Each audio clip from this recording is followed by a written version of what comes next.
Welcome back to our channel, where we uncover the darkest mysteries of our world.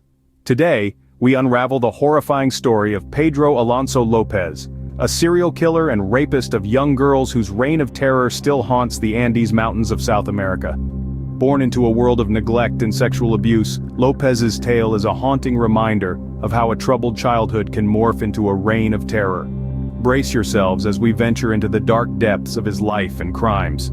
Let's dive into the life of Pedro López, the monster of the Andes. Born in 1948 in Tolima, Colombia, the life of Pedro Alonso López was a far cry from the innocence of childhood.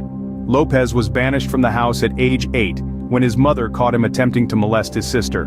He was later admitted to an orphanage where young López was subjected to horrors of sexual abuse that no child should ever experience. A grim crucible that would shape his future in unimaginable ways.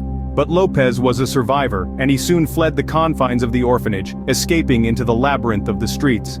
Here, amid the shadows and alleyways, he honed his skills of manipulation and survival, skills that would later enable him to become one of the most notorious serial killers in history. But back then, he was just a child lost and alone, trying to survive in a world that had turned its back on him. In the 1970s, López's twisted desires led him on a macabre journey across Colombia, Ecuador, and Peru. This was a journey not of discovery or enlightenment, but of a horrifying nature. López, posing as a humble traveler, used charm and deceit to lure young girls away from their families. His victims, innocent and naive, were led astray with false promises of food and shelter. His methodical approach was chillingly calculated. He would first gain their trust, then exploit their vulnerability. These were not random acts of violence, but rather meticulously planned and executed crimes. His dark journey, encompassing no fewer than 350 young girls, positions him as one of the most prolific and ruthless serial killers of the 20th century.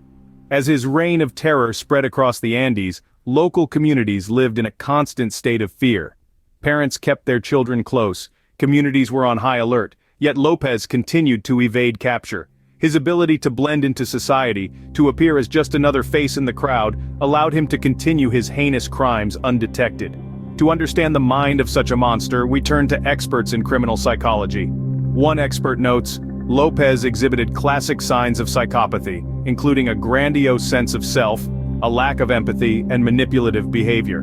His ability to charm his victims and then turn on them in such a violent manner is indicative of this.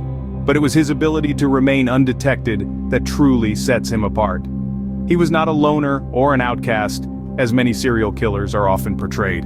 Instead, he was able to integrate himself into society, making him all the more dangerous. His reign of terror spanned over a decade, leaving a trail of devastation in its wake. Yet, despite the mounting evidence against him, López remained elusive. His ability to blend into society made him all the more dangerous, evading capture for years.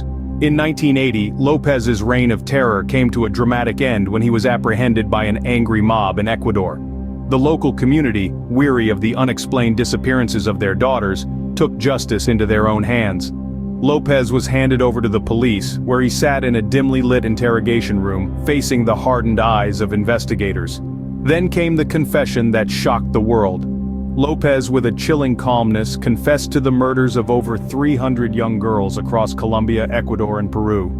The investigators listened in stunned silence as López detailed his gruesome acts, his voice devoid of any remorse. He spoke of his victims not as people, but as mere objects in his sadistic game. His methodical approach to his crimes, coupled with a chilling lack of remorse, sent shivers down the spines of even the most seasoned investigators. This chilling confession marked the end of a reign of terror, but the beginning of a haunting legacy. Despite his confession, López's trial was fraught with controversy. In a shocking turn of events, instead of facing the full weight of the law, López was declared mentally unstable and committed to a psychiatric hospital in his home country of Colombia. His sentence?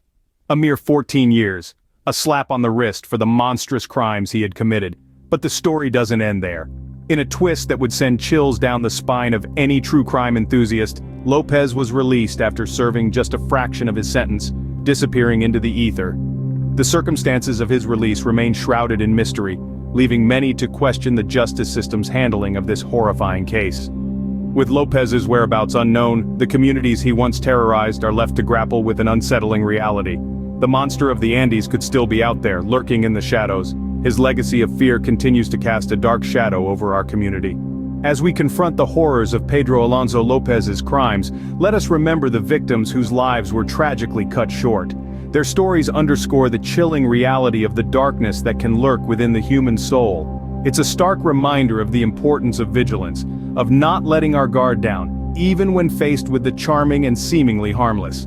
Thank you for joining us on this journey into the heart of darkness. Subscribe to our channel for more chilling and jaw-dropping stories. Remember to stay safe, and until next time, farewell.